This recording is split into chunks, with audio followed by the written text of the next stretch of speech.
வார்த்தையை கேட்பதற்கு முன்பதாக ஆண்டவருக்கு நாம் மகிமையை சேர்ப்போம். எந்த காலத்திலும் எந்த நேரத்திலும் நன்றியால் உம்மை நான் துதிப்பேன். எந்த காலத்திலும் எனக்கு என்ன வந்தாலும், என்னுடைய வாழ்க்கையில என்ன நடந்தாலும், நான் எந்த வேளையிலும் உம்மையே நான் துதிப்பேன் என்று சொல்லி ஆண்டவருடைய சமூகத்தில் வாய்களை திறந்து பாடி கரங்களை தட்டி ஆண்டவருடைய நாமத்தை நாம் மகிமைப்படுத்துவோம். எந்த காலம் ஆமென். கரங்களை தட்டி வாய்களை திறந்து பாடுவோம்.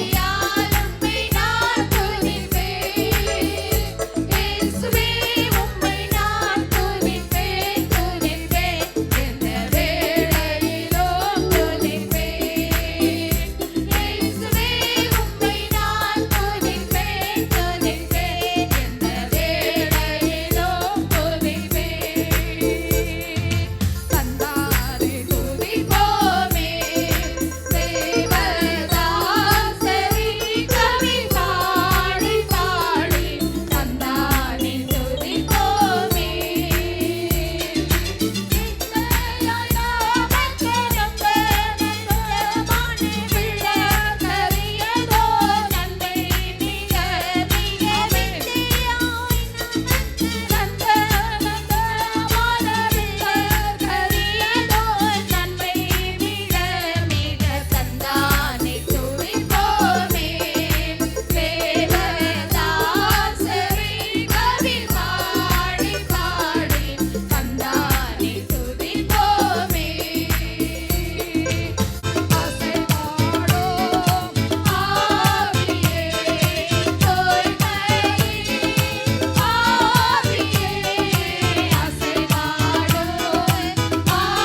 கரங்களை உயர்த்தி ஆண்டவருடைய சமூகத்திலே நம்மை ஒப்பு கொடுப்போம்.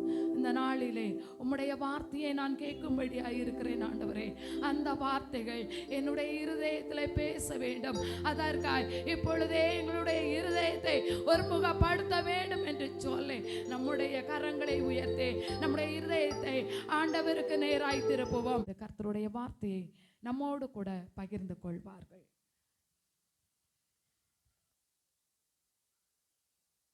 சொல்லுவோம் ரட்சணை சேனையின் முறைப்படி 3 முறை, அப்படிதானே? அல்லேலூயா, அல்லேலூயா, அல்லேலூயா. ரட்சணை சேனையின் முறைமையின்படி 3 அல்லேலூயா சொல்றோம். யாருக்காவது தெரியுமா அது ஏன் அப்படின்னு? பிதா, குமாரன், பரிசுத்த ஆவியானவர் தேவத்துவத்தில் உண்டென்று நாம் விசுவாசிக்கிறோம். நம்ம விசுவாச பிரமாணத்தில், அப்படிதானே? அல்லேலூயான்னு ஒரு கூட்டம் இருக்கிறாங்க. வெளிப்படுத்தினல் 19 வீட்டில் போய் வாசிச்சுக்காங்க. அல்லேலூயான்னு ஒரு கூட்டம் இருக்கிறாங்க. அந்த கூட்டத்துக்கூட தான் நம்மளும் போய் நிற்க போகிறோம். கடைசி நாட்களில் ஒரு பெரிய அல்லேலூயா கூட்டம். நம்ம தான் ஃபர்ஸ்ட் அல்லேலூயா கூட்டம். நம்மகிட்ட இருந்து அல்லேலூயாவெல்லாம் எடுத்துட்டாங்க. அம்மா உற்சாகமாக கைகளை உயர்த்தி அப்படிலாம் சொன்னாங்க, அப்படிதானே? அதனால் இப்போ நான் வந்து ஐயா உள்ள என்ட்ராகும்போது பார்த்தீங்களா, ஐயாவுக்கு நான் ஒரு அல்லேலூயா சொன்னேன். இப்படி பார்த்தீங்களா, அது நான் இந்த மேடையில் ஏறி பிரசங்கம் பண்ண போகிறதுக்கு அவர்கிட்ட ஒரு பெர்மிஷன் கேட்குற மாதிரி. ஏன்னா இந்த நாளாக ரொம்ப சந்தோஷமாக இருக்கிறேன். கோர்கடட் பிள்ளைங்க எல்லாரும் பாகம் எடுத்தபடினால இந்த கோர்கடட் சண்டையில் நானும் ஒரு அங்கமாக இருப்பதில் கர்த்தருக்கு நான் மகிமை கனத்தையும் செலுத்துகிறேன். ஏனென்றால் 40 வருடங்கள் கழித்து ஒரு சின்ன ஆலயத்திலிருந்து ஒரு மேலே ஆலயத்தில் வந்திருக்கிறோம். நாங்களும் உங்களோட சபை மெம்பர் தான். ஹல்லேலூயா. 1985ஆம் ஆண்டுகளில் மேஜர் ரத்தன்ராஜ், மேஜர் அனிமஸ் பால் அவர்களுடைய மூத்த மகன் நான். நாங்கள் 4 பேர். 40 வயதுக்கு மேற்பட்டவர்களுக்கு ஒருவேளை தெரிய வாய்ப்பு இருக்கிறது. பெண்கள் எல்லாரும் ஒருவேளை திருமணமாகி வெளியூருக்கு சென்றிருக்கலாம். என்னை எடுத்து தூக்கிட்டு வளர்த்தவங்க ஒருத்தங்க என்னுடைய மனைவி வீட்டில் வச்சு பார்த்தப்ப சொன்னாங்க, நான் கீழ்குடியில் நீங்கள் இருக்கும்போது உன்னை தூக்கிட்டு போயிருக்கிறேன் அப்படின்ட்டு. அதனால் எனக்கு யாருக்கு முகமும் தெரியலை. கிட்டத்தட்ட 40 வருடங்கள் கழித்து 1985, 86, 87 எங்கள் அப்பா மேஜர் ரத்னராஜ், மேஜர் அனிமஸ் பால் அவர்கள் இந்த இடத்துல ஊழியம் செய்தார்கள். அதனால 3 வருஷம் உங்கள் டாப்பில் எங்கள் பேர்லாம் இருந்திருக்குது. ஹல்லேலூயா. என்னோட கூட என் தங்கச்சி கேதரின் இருக்கிறா. தூரமாக இடத்துலேருந்து நாங்கள் இந்த இடத்துல ஊருக்காக வரும்பொழுது எதிர்ச்சியாக என்கிட்ட கேட்டப்போ சத்திய வசனத்தை பகிர்ந்து கொள்ளலாமேன்னு சொன்னாங்க. நான் கோர் சார்ஜென்ட் மேஜராகவும் இருக்கிறேன். கோயம்புத்தூர் பகுதியில் வேலை நிமித்தமாக இருக்கிறபடினால் சின்னையம்பாளையம் என்கிறதான லட்சினியன் சேனை சபையில் கோர் சார்ஜர் மேஜராகவும் இருக்கிறேன். இதில் சிஎஸ்எம்னு அது எஃப்எல்எட் இருக்கும். இன்றைக்கி இங்கே வரும்போது இங்கே வேறு சிஎஸ்எம் இருக்கிறனால என்னோடய எஃப்எல்எட்டை மாற்றிட்டு நான் சல்வேஷன் ஆர்மி ஒரு சோல்ஜராக வந்திருக்கிறேன். கோர்கடட் பிள்ளைகள் எல்லாரும் ரெட்சினிய சேனையின் சீருடை, போருடை, சீருடைனா சீரான உடை, நம்ம போட்டுக்கிறதெல்லாம் போருடையை தரிச்சிருந்தாங்கன்னா இன்னும் அழகாக இருக்கும் நம்புகிறேன். நிறைய உங்கள் வீடியோக்களில் பார்த்துருக்கேன், நீங்கள் வச்சுருப்பீங்கன்னு நினைக்கிறேன். அடுத்த டைம் கோர்கடட் மீட்டிங் நடக்கும்போது அந்த போருடையில் நடத்தும்போது இன்னும் அழகாக இருக்கும். அதே மாதிரி இந்த 2-3 ஆலோசனைகளை நான் சொல்லலாமான்னு அப்படி யோசிச்சுட்டே இருந்தேன். அந்த பக்கமாக ஒரு வசனம் எழுதி போட்டுருந்துச்சு, இந்த பக்கம் வசனம் எழுதி போட்டுருந்துச்சு, நீ பயப்படாமல் பேசினு. ஹல்லேலூயா. உங்களோட இந்த வருஷ வாக்குத்தத்த வசனம், அப்படி தானே? அப்போ தைரியமாக சொல்லலான்னு. இங்கே ஒரு 4 டேம்பரிங் இருந்துச்சு. ஃபஸ்ட்டு என்ன 4 டேம்பரிங் இருக்குது, யாரும் வாசிக்கலன்னு நினச்சேன். அம்மா மிகவும் நேர்த்தியாக குழந்தைகளோடு அதை ஒரு 3 நிமிடம் வரைக்கும் நல்ல அழகாக அதை நானும் வீடியோ கேப்சர் பண்ண முடியாது உதவி செய்தார். என்னென்னா இந்த டேம்பரிங் தான் நம்மளுடைய உயிர் நாடி. ஹல்லேலூயா. ரட்சணை சேனை பெண்கள் ஊழியத்தில் டேம்பரிங் வந்து ஒரு பெரிய ஒரு இம்பார்ட்டன்ட். எங்கள் சர்ச்சில் அந்த டேம்பரிங்கை சண்டை போடுவான் ஒரு பையன், பெண்களோட டேம்பரிங்கை எடுத்துருவான். அவன்கிட்ட வந்து பிடுங்கி பெண்களுக்கு கொடுக்குறது பெரிய பாடம் இருக்குது. அதனால் டேம்பரிங்கை யூஸ் பண்ணுங்கள். கற்று பெரிய காரியங்கள் செய்வார். டேம்பரிங் கேதரின் பூத் அம்மாவிலேருந்து நம்ம இந்தியாவுக்குள்ளே என்ட்ராகும் போது இந்தியா கேட் முன்னாடி ஒரு டேம்பரிங்கோடையும் ஒருத்தங்க வந்தாங்க. 4 பேர். ஒரு போர் வருதுன்னு பார்த்தா அங்கே ஒரு ட்ரம்மு, மியூசிக் ஒரு சின்ன ஒரு 4 பேர் தான் உள்ளே வந்தாங்க ரட்சணை சேனைக்கு. செப்டம்பர் மாதம் 19ஆம் தேதி 1882 வருடம். இப்பொழுது நாம் இந்த நாட்களில் இந்த டேம்பரிங்கை பார்த்தது ரொம்ப சந்தோஷம். முகவரையாக கூடுதல் காரியங்களை நான் உங்களோடு பகிர்ந்து கொள்ள கற்றுக்க கிருபைக்காக நமக்கு ஆண்டவருக்கு நான் நன்றி செலுத்துகிறேன். இதற்கு உபயோகமாக இருந்த அண்ணனையும் வாய்ப்பளித்த ஊழியக்காரர்களை கர்த்தர் ஆசீர்வதிப்பாராக. இந்த நாளின் வேதத்திற்கான தலைப்பு இயேசு எங்கே, இயேசு எங்கே என்று இந்த நாளின் தலைப்பு நான் உங்களோடு கூட பகிர்ந்து கொள்வதற்கு யோவான் 16ஆம் அதிகாரம் மாத்திரம் நாம் திறந்து வச்சுக்கொள்ளலாம். யோவான் 16ஆம் அதிகாரம் 1 முதல் 15 வசனங்கள் நான் ஒன்றன் பின்பாக ஒன்றாக வாசிக்கிறேன். நம்ம எல்லாரும் என் கூட பின்னாடி ஃபாலோ பண்ணுங்க. இந்த நாளில் கோர்கடட் சண்டையாக இருக்கிறதுனால நான் கோர்கடட்ஸ்லேருந்து இந்த கேள்விக்கான பதிலை எதிர்பார்க்கிறேன். இயேசு எங்கே? இயேசு எங்கேன்னு ஏதாவது ஒரு கோர்கடற் பிள்ளைங்க சொன்னாங்கன்னா சந்தோஷமா இருக்கு. இப்போ இயேசு எங்க இருக்கிறாரு? யாராவது ஒருத்தங்க சொல்றீங்களா? கோர்கடற் இல்லை பெரியவங்க யாராவது, இயேசு இப்போ இன்னைக்கு எங்க இருக்கிறாரு?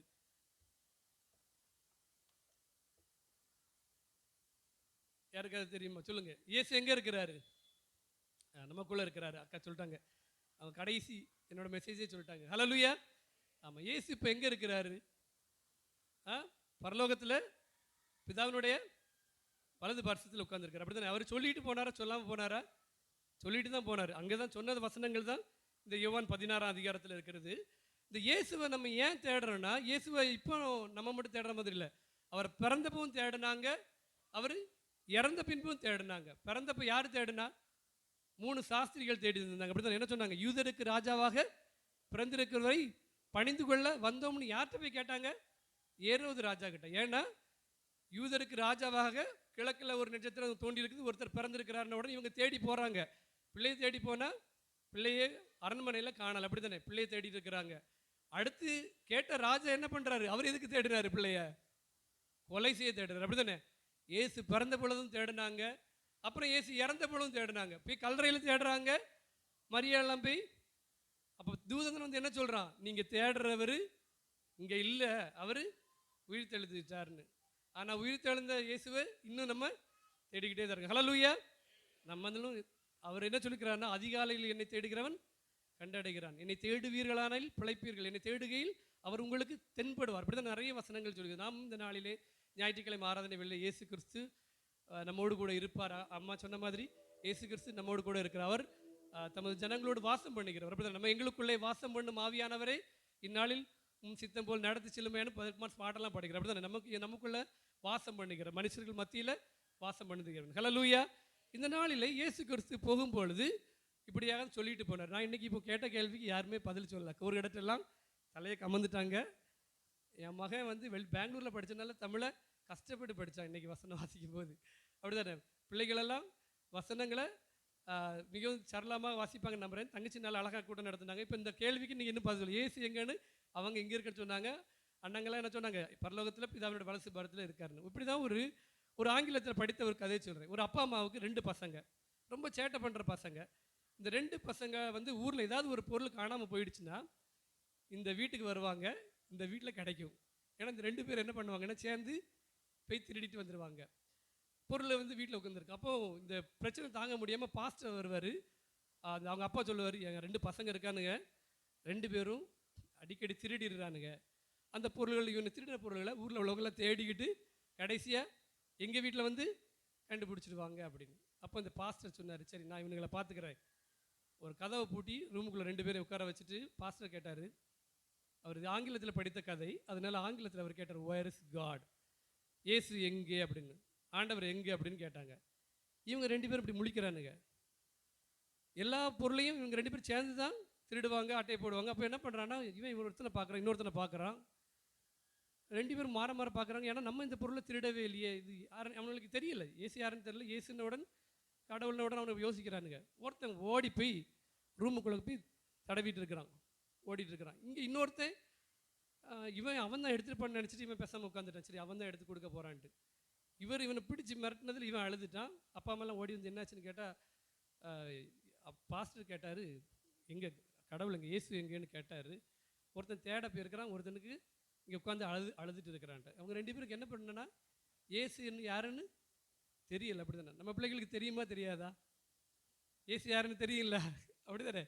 இயேசு எங்கேன்னு கேட்டப்போ அமைதியாக இருக்கிறது. இயேசு யாருன்னு தான் ஊழியக்காரங்க, எவ்வளோ ஊழியக்காரங்க வந்திருப்பாங்க. எங்கள் அப்பாவுக்கு அப்புறமாட்டு எங்கள் அப்பா 40 வருடங்களுக்கு முன்பாக இங்கே ஊழியம் செய்தவர். 3 வருடம் இந்த ஊழியம் செய்தது. எனக்கு நினைவறைகளில் நிறைய விஷயங்கள் பெரியப்பா சொன்னாங்க, நீ அந்த இயரை சொல்லணும்னு. எனக்கு நிறைய நினைவுகள் இருக்கிறது. நான் 4 வயது 5 வயது 6 வயது இந்த ஊரில் எட்டக்கோடு ஸ்கூலில் தான் என்னுடைய படிப்பே ஆரம்பித்தேன். 1ஆம் கிளாஸ் 2ஆம் கிளாஸ் படிச்சுட்டு இங்கேருந்து நாங்கள் பிரியமாள்புரம் சபைக்கு மாறி போனோம். என்னுடைய கடைசி தம்பி இந்த குருவை வீட்டில் வச்சு தான் அப்போது சுகப்பிரசவமாக பிறந்தான். ஹல்லேலூயா.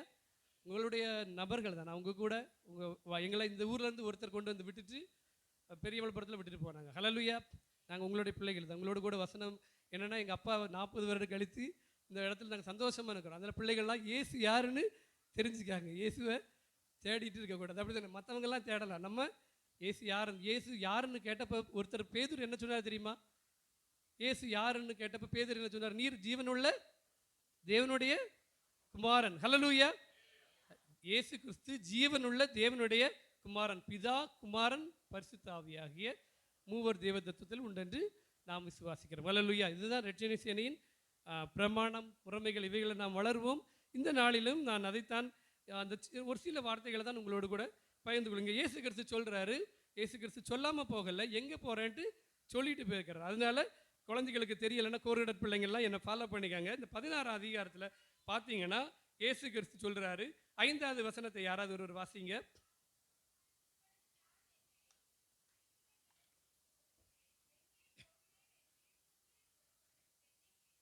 ஹல்லேலூயா.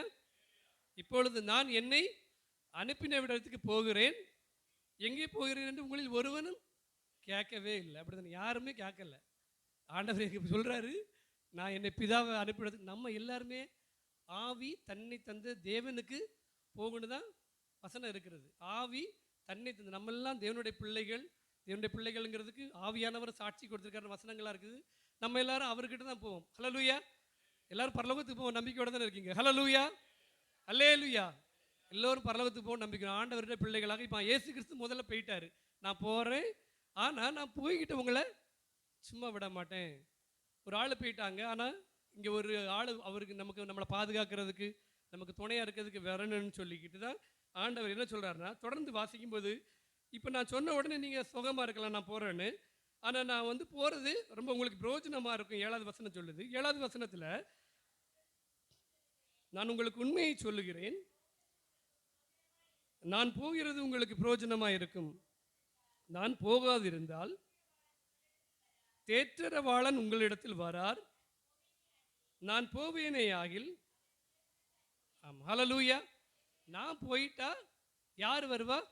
தேற்றரவாளன். இந்த மூவர் தேவ தத்துவத்தில் உண்டென்று விசுவாசிக்கணும். சிறு பிள்ளைகளுக்கு ஒருவேளை பிதாவாகிய தேவன், அப்படித்தானே, தேவனோட ஜீவனோட குமாரன், பரிசுத்த ஆவியானவர், இந்த 3 பேர் புரியறதுக்கு கொஞ்சம் சங்கடமாக இருந்துச்சுன்னா, ஃப்ரிட்ஜுக்குள்ளே ஒரு கப்பு தண்ணியை வச்சா என்ன இருக்கும்? ஃப்ரிட்ஜுக்குள்ளே இருக்கும்போது அந்த தண்ணி என்னவா இருக்கும்? ஐஸ் கட்டி தானே. தண்ணி என்ன கட்டியாக இருக்குல்ல, அது ஐஸ் கட்டி. அந்த ஐஸ் கட்டி தூக்கி இங்கே வெளியில் வச்சாச்சுன்னா அது என்ன ஆயிரும்? தண்ணியாக இருக்கும். இப்போ அது ஐஸ் கட்டியா தண்ணியா? கொஞ்சம் அதுக்கு பேர் அப்படி தானே, ஐஸ் கட்டி தண்ணி. கொஞ்ச நேரம் கழிச்சு சூரிய வெயில என்ன ஆயிரும்? தண்ணியை பார்த்தா தண்ணி காணா பேர் ஆவியாயிரும். அப்படி தானே. ஆண்டவர் மூவர் தேவ தத்துவத்தில் வந்து ட்ரினிட்டி காடை வந்து அவ்வளோ ஈஸியாக சொல்லித்தர முடியாது. பெரிய பெரிய பிரசங்கங்கள்லாம் பண்ணுவாங்க. நான் உங்களுக்கு மிகவும் சிறியதாக சொல்லி தருகிறேன். இந்த 3 பேர் ஒரே ஆளு தான். இவர் என்ன சொல்லார்? நான் போகிறேன், இந்த மாம்சம் கிளம்பி பெய்யுறது, ஆனால் என்னுடைய ஆவியாகிய தேற்றரவாளன் உங்களிடத்தில் தருவேன். அவர் வந்து உங்களுக்கு தேற்றரவாளன்னா என்னது? தேற்றுகிறவர். இன்னைக்கு காலையில் ரெட்டினி சேனை கலண்டரை யாராவது வசனம் படிச்சிங்களா? எங்கள் டிசி அடிக்கடி வரும்போதெல்லாம் கேட்டுருவார். நான் வீட்டை விட்டு வெளியே போகும்போதெல்லாம் வசன கலண்டர் படிச்சுட்டு போவேன். எங்களுடைய காலங்களிலெல்லாம் ரெட்டினிய சேனையினுடைய வசன கலண்டரில் வசனங்கள்லாம் அவ்வளோ சீக்கிரம் இருக்காது. ஏதாவது ஒரு நண்பர் சுவிசேஷக்குள்ள வேறு ஏதாவது கலண்டரை பார்த்து படிச்சுட்டு போவோம். இல்லைன்னா காலையில் ஓடி போய் ஒரு வசனத்தை படிச்சுட்டு ஓடுவோம். இப்போ உங்களுக்கு எல்லாருக்குமே ரொம்ப சுகமாக ஒவ்வொரு நாளும் ஒவ்வொரு வசனம் படிக்கிறதுக்கு என்ன தந்திருக்காங்க? ரெட்டினிய சேனை கலண்டர் உங்கள் வீடுகள் இருக்குல்ல? ஹல்லேலூயா. இன்னைக்கு போய் படித்து பாருங்க, நல்ல ஒரு வசனம் இருக்குது. அவரே ஆறுதல் செய்கிறவர். ஹல்லேலூயா. தேற்றரவாளன்னா அவர் உங்களை கம்ஃபர்டர், இங்கிலீஷில் வந்து கம்ஃபர்ட் பண்ணுவார். அவர் உங்களை தேற்றுகிறவர். ஏன்னா இந்த உலகத்தில் ஒரு மனுஷன் நம்மளுக்கு தேற்றவே மாட்டாங்க, யாரும் துணை இருக்க மாட்டாங்க. ஆனால் தேற்றுகிற ஒரே தெய்வம், தேற்றும் தெய்வம் இயேசு. இயேசு சொல்ல, நான் போகிறேன், தேற்றரவாளனை உங்களிடத்தில் அனுப்புகிறேன். நான் போகலைன்னா அவர் வரமாட்டார், அதனால் நான் போயிடுறேன். நீங்கள் அதில் கல்லறையிலையும் நான் பிறந்த இடத்துல எல்லாம் போய் தேடிட்டு இருக்கிறாதீங்க, நான் போயிடுறேன். அப்போ வந்து தேற்றரவாளனாகிய ஆவியானவர் உங்களுக்கு அனுப்பு. அவர் என்ன செய்வார்னா, 8வது வசனம் இப்படியாக சொல்லுகிறது, அவர் வந்து பாவத்தை குறித்தும் நீதியை குறித்தும் நியாய தீர்ப்பை குறித்தும் உலகத்தை கண்டித்து உணர்த்துவார். அவர்கள் என்னை விசுவாசபடியினாலும் பாவத்தை குறித்தும் நீங்கள் என்னை இனி காணாதபடிக்கு நான் பிதாவினிடத்தில் போகிறபடியினாலே நீதியை குறித்தும் இந்த உலகத்தின் அதிபதி நியாயம் தீர்க்கப்பட்டதினாலே நியாய தீர்ப்பை குறித்தும் கண்டித்து உணர்த்துவார். இந்த பரிசுத்த ஆவியானவர்கிட்ட ஒரு ரிலேஷன்ஷிப் வைக்கிறது அவ்வளோ ஈஸி இல்லை. ஹல்லேலூயா. அதுக்காக தான் எல்லாருமே போராடிட்டு இருக்கிறாங்க. பெரிய பெரிய ஊழியக்காரங்களும் சிறிய குழந்தைகள் வரைக்கும் நம்ம என்ன சொல்கிறோம்? ஈஸியாக இயேசு கிறிஸ்து போயிட்டாரு, பரிசுத்த ஆவியார் நம்ம கூட இருக்கிறாரு. ஒரே பாடலை பாடினாங்க, பெரியப்பா பாடினாங்க, அம்மாவும் பாடினாங்க. அசைவாடும் ஆவியே தூய்மையின் ஆவியேன்னு பாடினாங்க. அப்படிதானே? எப்படியாவது இந்த ஜனங்கள் மத்தியில் பரிசுத்த ஆவியானவர் இந்த காலை வேளையில் வந்து வாசம் பண்ணும்படியாக. ஏனென்றால் ரெட்சினிய சேனை ஆலயம் கிடையாது, ரெட்சினிய சேனை ப்ரேயர் ஹால்னு சொல்கிறாங்க. இங்கே வந்து பரிசுத்த ஆவியானவர் இருக்க மாட்டாங்க. வேற எங்கேயோ நல்ல எங்கள் வீட்டு பக்கத்தில் இருக்குது, நல்ல ஒயிட் அண்ட் ஒயிட் ட்ரெஸ் போட்டுட்டு தான் போவாங்க. அங்கே தான் பரிசுத்த ஆவியானவர் இருப்பாங்கன்னு சொல்லிட்டு அப்படி தானே. நம்ம சர்ச்சில் சேர்ஸ் காலி ஆயிரும், அப்படி தானே. வண்டி பிடிச்செல்லாம் போவாங்க, அப்படி தானே. ஒரு சில இடங்களுக்கு யாரை பார்க்குறதுக்கு? பரிசுத்த ஆவியானவர். ஆனால் ஆண்டவர் என்ன சொல்றாரு? தேவனுடைய ஜனங்கள் எங்கெல்லாம் இருப்பாங்களோ அங்கெல்லாம் பரிசுத்த ஆவியானவர் இருப்பார். நம்ம மத்தியில் வாசம் பண்ணுகிறாரா, வாசம் பண்ணலையா? ஹல்லேலூயா. என்ன கேட்டுக்கொண்டிருக்கிற ஆண்டவர் எல்லா இடத்துலையும் பிதாவாகிய தேவன் பரிசுத்த ஆவியானவராக நம்ம மத்தியிலே வாசம் பண்ணுகிறார். ஹல்லேலூயா. ஏனென்றால் இயேசு கிறிஸ்துவை தேடும் பொழுது இயேசு கிறிஸ்து என்ன சொல்றாரு? நான் போயிட்டேன், ஆனால் உங்களுக்கு பரிசுத்த ஆவியானவராக தேற்றவாளன் வந்திருக்கிறாரு. அவர் உங்களுக்கு நிறைய காரியங்கள், அவர் சும்மா உங்கள்கிட்ட அன்பாக பழக மாட்டார். ஏன் அவர் இந்த பரிசுத்த ஆவியானவர் இங்கேருந்து கிரியை செய்கிறாருன்னா, நமக்கு இன்னொரு வாட்டி நம்ம ஜீசஸை பார்ப்போம், அப்படி தானே. ஹல்லேலூயா. அவரை குத்தின கண்கள் யாவும் அவரை காணும், அப்படி தானே. அவர் மேகம் மீது நம்முடைய தூதரோடு கூட வரப்போறாரு. அந்த நாளைக்கு நம்ம ரெடியாகும்படியாக இந்த பரிசுத்த ஆவியானவரை தேற்றிருக்கிறார். நம்ம வந்து ஒரு எக்ஸாமில் பாஸ் ஆகணும்னா கொஞ்சம் படிக்கணும், சரி தானே. ஒரு நிலைமையை அடைந்து கொள்ள வேண்டாம். குழந்தைகள்லாம் ஏன் ஸ்கூலுக்கு அனுப்பி விடுறோம், தள்ளி விடுறோம். அவங்க ஒரு நல்ல நிலைமையில் இருக்கணும், அப்படி தானே. நம்ம எல்லாரும் பரலோக ராஜ்யத்தில் அந்த நல்ல நிலைமைக்கு போகணும்னா இந்த காரியங்கள், பாவத்தை குறித்து, நியாய தீர்ப்பை குறித்து, நீதியை குறித்து உலகத்தை கண்டித்து அவர் பரிசுத்த ஆவியானவர் பேசுவார். அவர் வந்து நம்மளை வந்து சகல சத்தியத்துக்குள் நடத்துவார் என்று 13வது வசனத்தை யாராவது ஒரு வாசிங்க.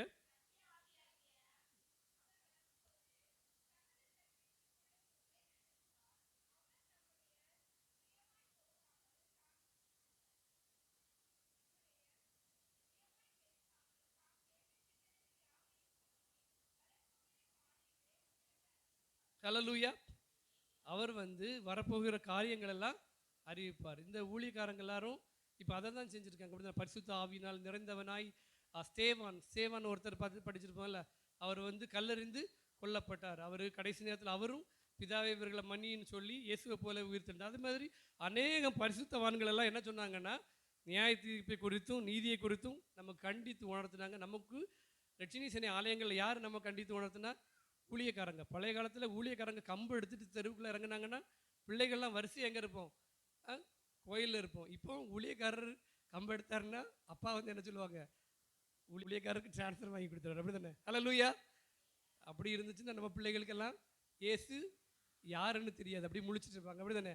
அதான் ஊழியக்காரங்க அவங்கள ஃப்ரீயாக இருக்க விடுங்க. ஊழியக்காரங்க அவங்க நல்ல ஊழியங்களை செய்ய விடுவோம். ஏன்னா இந்த கீழ்குடி சபையில் நான் உங்களுடைய அநேக வீடியோக்களை பார்த்துருக்கிறேன்.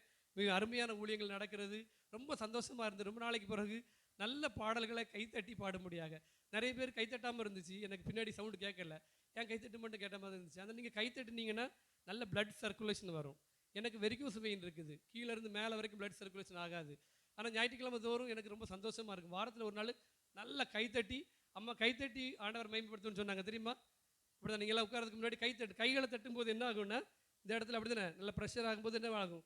ரத்த ஓட்டம் அதிகரிக்கும், அப்படி தானே. ஹல்லேலூயா.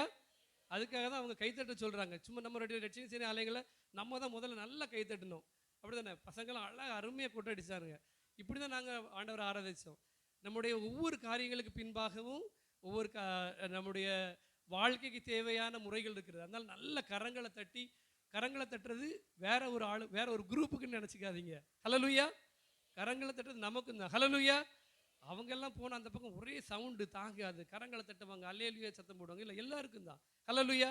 நம்மளும் 3 அல்லேலூயா சொல்லணும், நம்மளும் அல்லேலூயா சொல்லிகிட்டே இருக்கணும். அல்லேலூயா என்பதற்கு கர்த்தருக்கு ஸ்தோத்திரம், அப்படி தானே. ஆண்டவருக்கு நன்றி, அப்படி தானே. அது பெரிய பெரிய விளக்கங்கள்லாம் சொல்லுவாங்க, அல்லேலூயா அப்படிலாம் நிறைய பேர் சொல்கிறாங்க. ஆனால் நமக்கு தெரிஞ்ச ஒரே அல்லேலூயாக்கு என்ன? ஆண்டவருக்கு ஸ்தோத்திரம், ஹல்லேலூயா.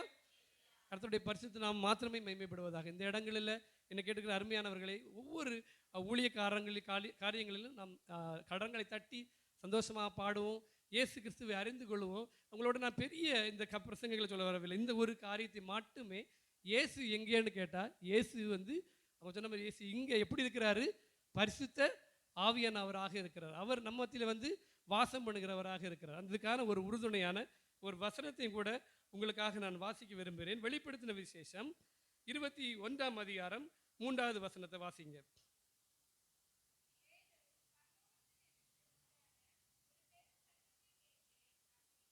இதோ மனுஷர்களிடத்திலே தேவனுடைய வாசஸ்தலம் இருக்கிறது, அவர்களிடத்திலே அவர் வாசமாயிருப்பார், அவர்களும் அவருடைய ஜனங்களாயிருப்பார்கள். தேவன் தாமே அவர்களோட கூட இருந்து அவர்களுக்கு தேவனாயிருப்பார். இது முந்தின வசனம் என்ன சொல்கிறது என்றால், ஒரு புதிய எருசலேம், புதிய வானம், புதிய பரலோகத்தை வந்து இறங்கி வர கண்டேன்னு சொல்லி அதில் தான் இப்படி இருப்பார்னு. இந்த வசனம் எப்படி சொல்லுகிறது என்றால், இதோ மனுஷர்களிடத்திலே தேவன் வாசமாக இருக்கிறார். ஆண்டவர் நம்மக்கிட்ட வந்து இருக்கணும்னா நம்ம எப்படி இருக்கணும்? இப்போ ஜெஃப்ரியை பார்த்தா ஓகே, இவன் யாரோட பையன், அந்த ஜாடை இருக்கு, அப்படி தானே? பேதுரு வந்து ஒரு இடத்துல இருந்தான். பேதுரு வந்து ஒரு இடத்துல பேசிக்கிட்டு இருக்கிறான். பேசிக்கிட்டு இருக்கும்போது அங்கே வந்து இயேசு கிறிஸ்து உள்ள காவலில் இருக்கிறாரு. பேதுரு வெளியே முற்றத்தில் இருக்கிறான். அங்கே பேசிக்கிட்டு இருக்கும்போது ஒரு பொண்ணு வந்து என்ன சொல்லிச்சு? பேதுரு மறுதளித்த கதை தெரியல. அந்த பொண்ணு என்ன சொல்லிச்சு? இவன் பேசுகிறத பார்த்தா இயேசு கூட இருந்தவன் மாதிரி இருக்கானு. அப்படி தானே? இயேசு நம்ம கூட இருந்தால் நம்மளுடைய பேச்சு எப்படி இருக்கும்? அந்நிய பாஷையில் இருக்குமா? கெட்ட வார்த்தைகளில் இருக்குமா? நான் இங்கே பெரியம்மா ஒருத்தங்க, இந்த பெரியப்பா இல்லை வேற, எங்கள் ஊரில் உள்ள ஒரு பெரியம்மா, அந்த எங்கள் வீட்டு பக்கம் மேக்கமண்டம் பக்கத்தில் ஒரு பெரிய சர்ச் இருக்குது. அல்லேலூயான்னு பெருசு எழுதி போட்டு பார்த்துருக்கீங்களா? ரோடு வழியாக போகும்போது பார்த்துருக்கீங்களா? அங்கே போகிறவங்க திடீர்னு பார்த்தா அந்த சர்ச்சுக்கு போகல, இன்னொரு வீட்டு பக்கத்தில் எங்கள் வீட்டில் லெஃப்ட் சைடில் இன்னொரு பெந்தேகோஸ் சர்ச் இருக்குது, அங்கே போயிட்டு இருக்கிறாங்க. என்னென்னு பார்த்தா அவருக்கு அங்கே இதை பிடிக்கலையே, இங்கே போகிறாரு அப்படின்னு. அந்த அவங்க ஒரு சண்டை போடும்போது நான் கேட்டேன், அவங்க வார்த்தைகள்லாம் ரொம்ப கடினமாக இருந்துச்சு. இவர் வெள்ளையும் போட்டுட்டு, அப்படி தானே, தப்பாக நினைக்காதீங்க, அவர் அங்கே நல்லா அழகாக பேசுவார். இங்கே வந்து பேசும்போது இவர் இந்த சண்டை போடும்போது சித்திகை வீட்டு பின்னாடியில் கொஞ்சம் இடத்த மம்முட்டி வச்சு வெட்டும் போது அங்கே ஒரு சண்டையில் கேட்ட காரியம் ஷாக்காக இருந்துச்சு. அப்படி தானே? இப்போ நான் மேடையில் வந்து பேசிக்கிட்டு வேற எங்கேயாவது போய் ஏதாவது பேசிகிட்டு இருந்தால் உங்களுக்கு என்ன சொல்லுவீங்க? அன்னைக்கு மேடையில் வந்து பேசின ஆள் இங்கே பாருங்க இப்படி பேசியிருக்கு. அப்படி தானே? ஆண்டவர் அந்த ஜனங்கள் கூட இருப்பார்னா அந்த ஜனங்கள் எப்படி பேசுவாங்க? ஆண்டவர் போல பேசுவாங்க. அப்படி தானே? ஏசு இங்கே இருப்பாங்க நாங்கள் சொன்னாங்க. அப்படி தானே? இப்போ ஏசு இங்கே இருந்தால் எப்படி பேசுவோம் நம்ம எல்லாரும்? ஒரு கண்ணத்தில் அடி வாங்கின உடனே எப்படி ஒரு கோபம் வரும் இல்லை? ஒரு கண்ணத்தில் அடித்த உடனே முறைச்சி பார்க்க வேண்டாம், அடிக்கவே வேண்டாம். உங்களை ஒரு ஆள் முறைச்சி பார்த்துட்டா நீங்கள் என்ன பண்ணுவீங்க? பிதாவை இவர்களை மன்னின்னு சொல்லிட்டு போவீங்களா? நீங்கள் அதை விட ஒரு டபுளாக முறைச்சி பார்ப்பாங்க. பக்கத்தில் இருக்கவங்க சொல்லுவாங்க, இவன் எதுக்கு என்ன? அவங்க ஏதோ தெரிஞ்ச ஆள் மாதிரி நினைக்கலாம். என்னுடைய சகோதரன் ஒருத்தன் சொன்னான், ஒரு ஆள் வந்து அவன் பஸ்ஸில் உட்காந்து இருக்கும்போது அவன் அதை ரொம்ப அருமையாக சொன்னான். அந்த பையன் கீழே உட்காந்து இருக்கும்போது இவன் ஃபோனில் பேசிகிட்டு இருந்திருக்கிறான். அப்போ பக்கத்தில் சீட்டு காலி ஆகிடுச்சு. இவன் நகர்ந்து உட்காராமல் ஃபோன்லேயே பேசிகிட்டே இருந்திருக்கான். அவனுக்கு தெரியலை. ஒரு பெரிய மனிதர் அது கூட நின்றுட்டு இருந்து பார்த்துட்டே இருந்திருக்கிறாரு. பார்த்துட்டு இருந்தவர் இவனை பார்த்துட்டு இவன் நகர்ந்துடல, இவன் ஃபோனில் பிஸி ஆகிட்டான். இவன் ஃபோனை வச்ச உடனே அவனை பார்த்து முறைச்சிருக்கிறாரு. இவனும் அவரை பார்த்து முறைச்சிட்டு என்ன முறைக்கிற அப்படின்னு கேட்டுட்டு பேச ஆரம்பிச்சிருக்காங்க. இப்போ என்ன மிஸ் அண்டர்ஸ்டாண்டிங்னா, இவனுக்கு தெரியலை நகர்ந்து உட்காரணும். அவர் சொல்லியிருக்கலாம் நகர்ந்து உட்கார மாட்டாருன்னு. அப்புறமாட்டு 2 பேரும் ஒரு காம்ப்ரமைஸ், என்ன மன்னிச்சிருங்க. நம்முடைய வாழ்வில் அன்னிதினமும் நடக்கிற ஒரு சிறிய காரியத்தை உங்களுக்கு எடுத்துக்காட்டாக ஏன் சொல்கிறேன், நம்மளால் ஒரு மனிதர் நம்ம இப்படி நம்ம முறைச்சி பார்க்குறத கூட நம்மளால் தாங்கிக்க முடியாதா? கடைசி காலத்தில் அன்பு என்ன செய்யுமா? தண்ணிஞ்சுப்போம். அப்படி தானே? அன்பு தண்ணிஞ்சுப்போம். சமயம் இல்லை. காலையிலே வந்து அப்படி தானே ஆலயத்தில் வந்து பாட்டு பாடணும் அப்படின்னு ஓடி வரக்கூடிய சமயங்களில் அவங்க பாடுவாங்க. அங்கே 2 பேர் உண்டு, அந்த அக்கா பாடுவா, இந்த அக்கா பாட, நம்ம மெதுவாக போய்க்கலாம். அப்படி தானே? இந்த ஆலயம் நமக்கான ஆலயம். ஹல்லேலூயா, ஹல்லேலூயா.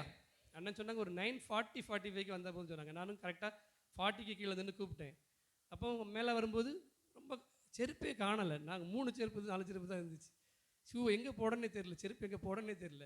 நான் அப்படி தானே? ஆலயத்துக்கு சீக்கிரமாக வாங்க. என்னென்னா மற்ற இடங்களுக்கெல்லாம் எப்படி பாலாபிஷேகம் பண்ணுறதுக்கு தியேட்டரில் படம் போடுறதுக்கு முன்னாடி ஒரு பெரிய கூட்டம் இருக்கும், பார்த்துருக்கீங்களா? வேற எங்கேயாவது பந்தியில் முன்னாடி இருக்கிறவங்க சாப்பிட்றதுக்கு பின்னாடி போய் நின்றுட்டு இருப்போம், ரெடியாக இருப்போம் இல்லையா? அந்த ஆள் எழும்பதுக்குள்ளே காலை போட்டு உட்காந்துரும். ஹல்லேலூயா. என்னை கேட்டுக்கொண்ட அருமையானவர்களே, நீங்கள் என்னுடைய சொந்த ஜனங்கள், நான் உங்களுடைய பிள்ளை, இந்த இடத்துல வாழ்ந்த பிள்ளைங்கிறதுனால தைரியமாக பேசுகிறேன். தைரியமாக பேசுகிறதுக்கு இந்த வசனமும் அங்கே எழுதி போட்டுருந்துச்சு, பயப்படாமல் பேசு. ஏன்னா ஊழியக்காரருக்கு நான் பேசுகிறது கொஞ்சம் சப்போர்ட்டாக இருக்கும். ஏன்னா அவர் நினச்சிட்டு இருப்பார், இதெல்லாம் நம்ம சொன்னால் கேட்க மாட்டாங்க. ஹல்லேலூயா. நம்முடைய பிள்ளை ஒருத்தர் ஊழியக்காரருடைய பிள்ளை வந்து சொல்லலாம், நீங்கள் என்னுடைய சகோதரர்கள் சகோதரிகள். ஹல்லேலூயா. காலையில் ஒருத்தர் வந்து பாடல வேணாம், எல்லாரும் சேர்ந்து வந்து பாடுவோம், கரங்களை தட்டி பாடுவோம். நம்முடைய ஆலயமும், ஏன்னா நம்மளை ஆண்டவர் நல்லா உயர்த்தி வச்சுருக்கேன். எனக்கு சந்தோஷமாக இருந்த கீழே இருந்த ஒரு ஆலயம், அது எங்கள் அம்மா சொன்னாங்க இன்னைக்கு காலையில், அந்த பழைய ஆலயத்தை எங்கள் அப்பா காலங்களில் தான் அதை பிரதிஷ்டை பண்ணியிருக்கிறாங்க. கமிஷனர் சுகானந்தம் அவர்கள் எங்கள் வீட்டில் இருந்துருச்சு. அந்த பழைய ஃபோட்டோ நான் ஞாபகம் இருக்குது. பழைய காலத்தில் ஊழியக்காரங்களாம் வரும்போது கல்யாண மாலையே போடுவாங்க அந்த டிசிடிசிஎம்மாவுக்கு.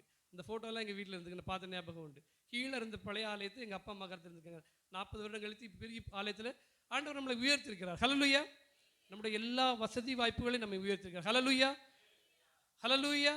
எனக்கு கேட்கிற நம்மளுடைய எல்லா விதத்தில், நம்முடைய அறிவில், படிப்பில், செல்வத்தில், நம்மளுடைய இந்த இடங்களில் நம்மளை ஆண்டவர் உயர்த்திருக்கிறார். நம்ம அந்த உயர்ந்தவர்களாக இயேசு கிறிஸ்து நம்ம கூட உள்ளவர்கள். இந்த வசனம் என்ன சொல்லுதுன்னா, தேவன் தாமே அவர்களோட கூட இருந்து அவர்களுடைய தேவனாக இருப்பார். ஆண்டவர் உங்கள் கூட தான் இருப்பார், உங்களுடைய தேவனாக இருப்பார். இயேசு எங்கேயும் தேட வேண்டிய சார், இங்கே தான் இருக்கிறாரு.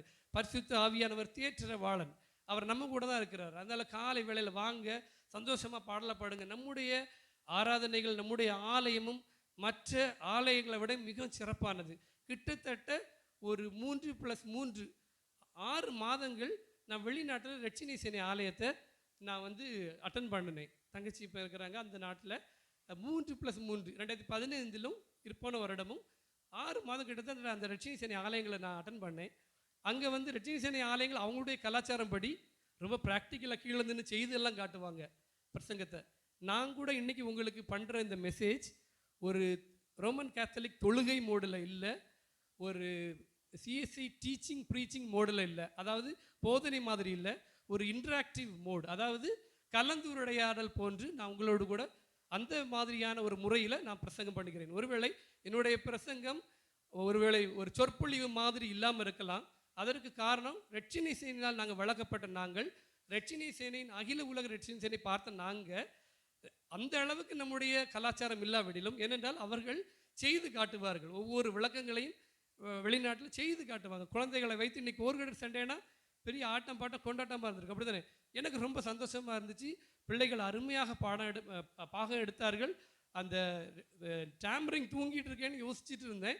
ஆனால் எனக்கே நான் வெட்கப்படும்படியாக அந்த ஒரு நல்ல அருமையான நிகழ்வு டேம்பரிங் நானும் பார்த்தேன். என்ன கேட்கிற அருமையானவர்களே, எல்லா காரியங்களையும் நீங்கள் பங்கெடுங்கள். இன்னைக்கு உங்கள் 40 வருடத்துக்கு முந்தைய 4 வயதில் இருந்தேன்னா, ஆண்டவர் என்னை இந்த வாழ்க்கையை ஒரு வட்டம் சொல்லுவோம்ல, என்னை எவ்வளோ தூரம் பிரியமாள்புரம் போனால் அப்பா, எங்கள் அப்பா அப்புறம் இங்கேருந்து பிரியமாள்புரம் போனார், திருப்பதி சாரம், திருநெல்வேலி பகுதிகளில் மற்ற இடங்களெல்லாம் வாழ்ந்து, நான் திருச்சியில் படித்து, பாம்பேயில் ரொம்ப 10 வருஷம் வேலை பார்த்து, வெளிநாடு வேலை பார்த்து, இந்த இடத்துல வாழ்க்கை வட்டது மறுபடியும் உங்களை கூடிச்சது. நான் சந்தோஷமாக வந்தேன்.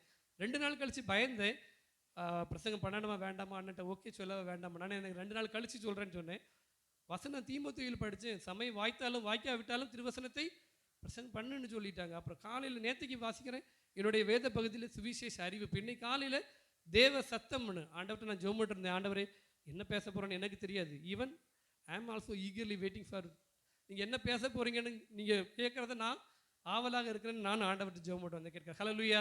இன்னைக்கு இருக்க அருமையானவர்களே, நான் உங்களோட அதிக நேரம் எடுக்க உங்களுக்காக நான் ஒரு பல்லவியை பாட போகிறேன். யாரும் எழுந்து நிற்போம். அது ஜெப பல்லவி தான். வெர்க்மேன்ஸோடைய ஒரு பாடல், வாட்ஸில் பீட்டில் ஒரு எஃப் மேஜரில், மகிமை உமக்குன்ற ஒரு பாடல். அதனுடைய ஒரே ஒரு அடியை மட்டும் பாடி உங்களுக்காக ஜெபம் செய்து கடந்து செல்ல விரும்புகிறேன். எனக்கு யாரும் எழுந்து நிற்கலாம். அந்த பாடலுடைய அடி இவ்விதமாக சொல்லுகிறது: வழிகாட்டும் தெய்வம், துணையாளரே, தேற்றிடும் தெய்வமே. அந்த பாடல் அடிப்படையாக சொல்ல, அன்பால் பெலத்தால் அனல் மூட்டும் ஐயா அபிஷேக நாதரே என்ற இந்த பல்லவி உங்களுக்காக பாடப் போகிறேன். ஒருவேளை இந்த காலை வேளையில் உங்களுக்கு வழி தெரியாமல் வழிகாட்டும் தெய்வமாக அவரை நீங்கள் எடுத்துக்கலாம். உங்களுடைய வாழ்க்கையில் யாரும் துணை இல்லைன்னா அவரை துணையாளராக எடுத்துக்கலாம். ஒருவேளை நீங்கள் உங்களோட வாழ்க்கையில் ஏதோ கவலையோடும் ஏதோ ஒரு சோகத்தோடு இருப்பீங்கன்னா, ஆண்டவர் தேற்றிடும் தெய்வம். இந்த பாடலினுடைய அடி விதமாக தான் சொல்லுகிறது. வழிகாட்டும் தெய்வம், துணையாளரே, தேற்றிடும் தெய்வமே என்று இந்த பாடலடியை சொல்லுகிறது. இந்த பாடலுடைய அடிகளை நான் உங்களுக்காக பாடுகிறேன். நீங்கள் கண்களை மூடின வண்ணமாக 2 நிமிடங்கள் ஜெபம் செய்து கடந்து செல்லுங்கள். உங்களுக்காக நான் இந்த சமயம் தருகிறேன். என்னென்ன கடைசி பாடல் வேளையில் காலிங் இருக்கும், இருந்தாலும் உங்களுக்காக இந்த பிரசங்கத்தை முடிக்கும் நேரத்தில் இந்த ஒரே ஒரு அடியை மட்டும் நான் பாடி கடந்து செல்கிறேன்.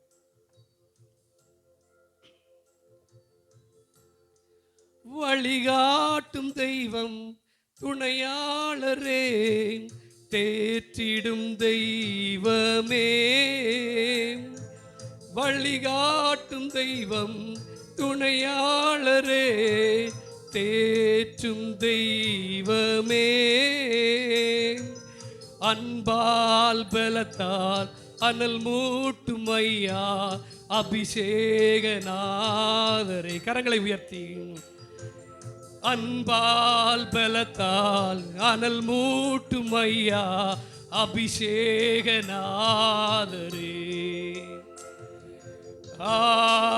ஆராதனை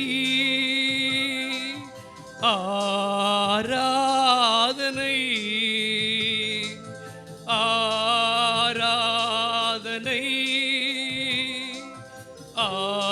ஆராதனை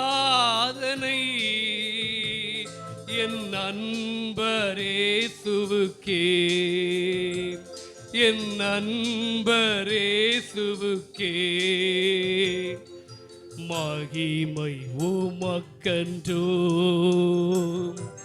மாட்சிமை உமக்கன்றோ,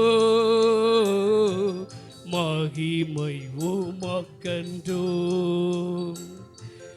மாட்சிமை உமக்கன்றோ, துதியும் புகழும் சோஸ்திரமும் தூயவருமக்கன்றோ, துதியும் புகழும் சோஸ்திரமும் தூயவருமக்கன்றோ,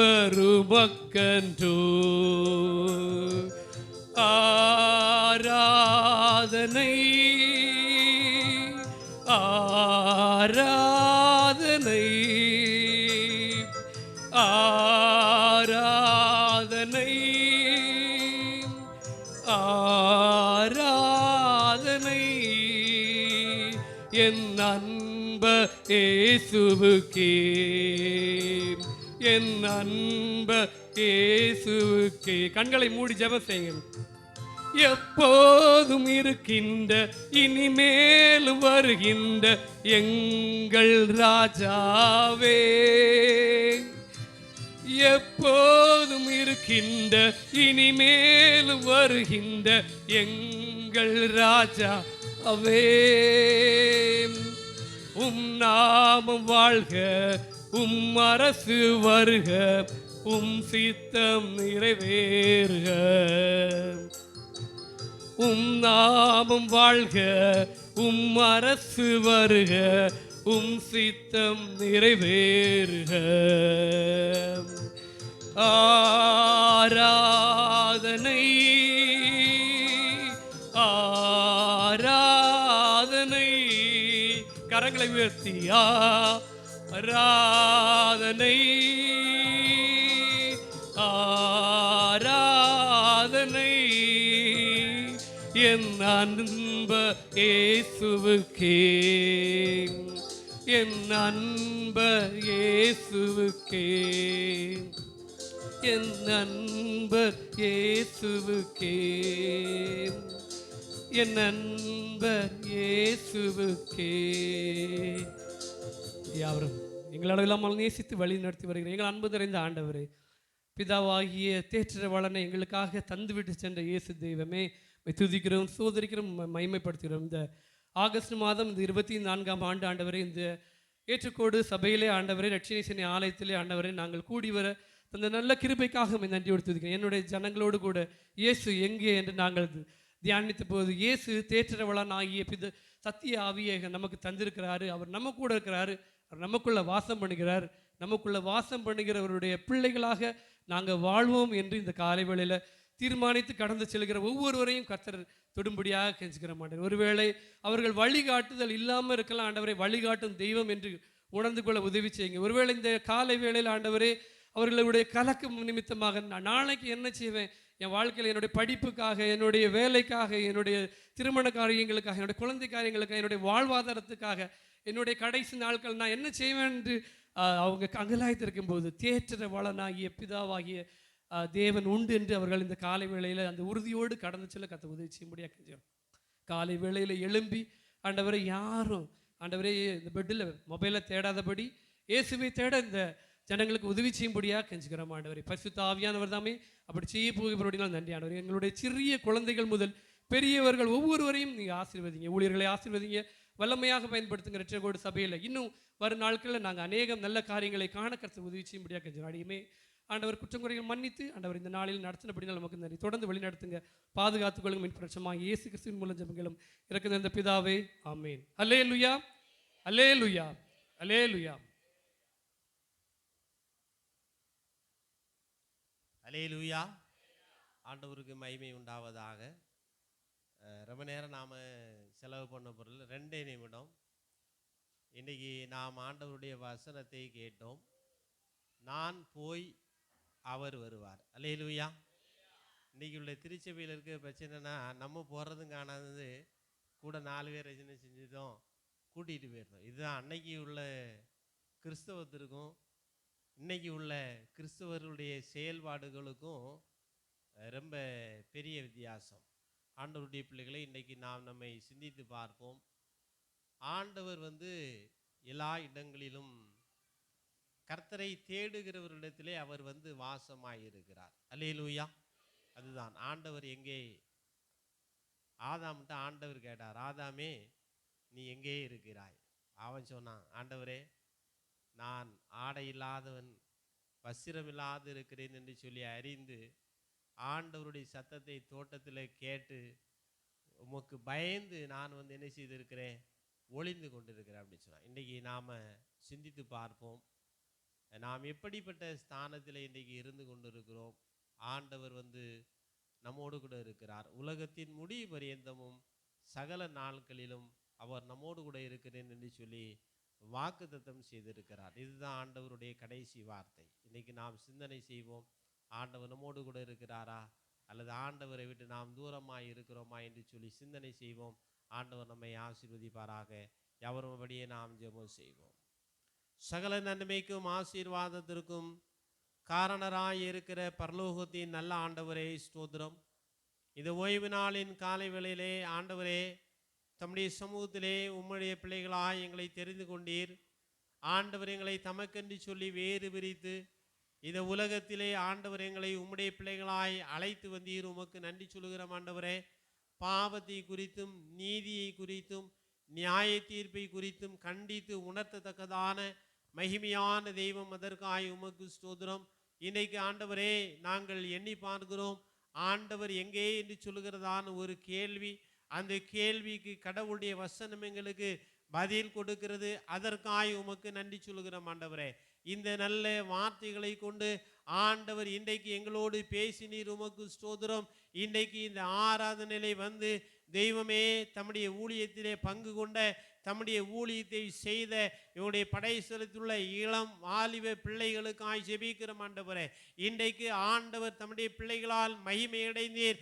தேவ ராஜ்யம் மகிமையடைந்தது, பரலோகம் களி கூர்ந்தது. அதற்காய் உமக்கு நன்றி சொல்லுகிறோம் ஆண்டவரே. குறிப்பாய் ஸ்தோத்திரம் ஆண்டவரே. இன்றைக்கு எங்களோடு ஆண்டவரே தம்முடைய சத்திய வார்த்தையை பகிர்ந்து கொண்டதான தம்முடைய ஆண்டவரே மகனுக்காய் ஜெபிக்கிறோம். ஆசீர்வதியும், பணிகளை ஆசீர்வதியும், ஊழியங்களை ஆசீர்வதியும், வரும் காலங்களை கர்த்தர் ஆசீர்வதிக்கும்படியாய் ஜெபிக்கிறோம் ஆண்டவரே. நன்றி சொல்லுகிறோம். இந்த காலை வேளையிலே நாங்கள் எல்லா நிலைமையிலும் சம்பூரணம் அடையத்தக்கதாக ஆண்டவரே எங்களை ஆசீர்வதிக்கிற மகிமையான தெய்வம், நீர் எங்களிலே வாசம் பண்ணும்படியாய் ஜெபிக்கிறோம் ஆண்டவரே. நன்றி சொல்லுகிறோம். தேவ பிரசன்னங்களை தொடர்ந்து வழி நடத்தட்டும். உடைய படைச்சலத்தை ஆசீர்வதியும். உடைய படைச்சலத்தில் இருக்கிற எல்லா குடும்பங்களையும் கர்த்தர் ஆசீர்வதிக்கும்படியாய் ஜெபிக்கிறோம். எல்லா குடும்பங்களிலும் ஆண்டவருடைய மகிமை ஆளுகை செய்யும்படியாய் ஜெபிக்கிறோம் ஆண்டவரே. அனுதினமும் ஆண்டவர் நல்ல வேலை வாய்ப்புகளும் சரீர ஆரோக்கியமும் நீடித்த ஆயுசு நாட்களையும் கர்த்தர் கொடுக்கும்படியாய் ஜெபிக்கிறோம். நன்றி சொல்லுகிறோம். இந்த நல்ல காலை வேளையிலே யாரெல்லாம் தம்முடைய சமூகத்திலே ஆண்டவரே தம்மிடத்தில் உம்மை படைத்து நிற்கிறார்களோ அவர்கள் அனைவரையும் கர்த்தர் ஆசீர்வதிக்கும்படியாய் ஜெபிக்கிறோம். இவருடைய கிராமத்தை ஆசீர்வதியும். அருகாமையில் வசிக்கிறவர்கள், அறிமுகமானவர்கள், நண்பர்கள் ஆண்டவரே அனைவருக்கும் கர்த்தர் நன்மை செய்யும்படியாய் ஜெபிக்கிறோம். இந்த நாளின் வருகிற நேரமெல்லாம் தேவ கிருபை எங்களை தாங்கட்டும். இயேசுவின் நாமத்தில் ஜெபிக்கிறோம் நல்ல பிதாவே, ஆமென். நீர் வாழ்க இயேசுவே, நீர் வாழ்க இயேசுவே, நீர் வாழ்க இயேசுவே, நீர் வாழ்க இயேசுவே, ஆமென். நம்முடைய கர்த்தராகிய இயேசு கிறிஸ்துவினுடைய கிருபையும் பிதாவாகிய தேவனுடைய அன்பும் பரிசுத்த ஆவியானவரால் உண்டாகும் ஐக்கியமும் சிநேகமும் இன்றும் என்றும் சதா காலங்களிலும் நம் அனைவரோடும் கூட தங்கியிருப்பாராக. ஆமென். அல்லேலூயா, அல்லேலூயா, அல்லேலூயா.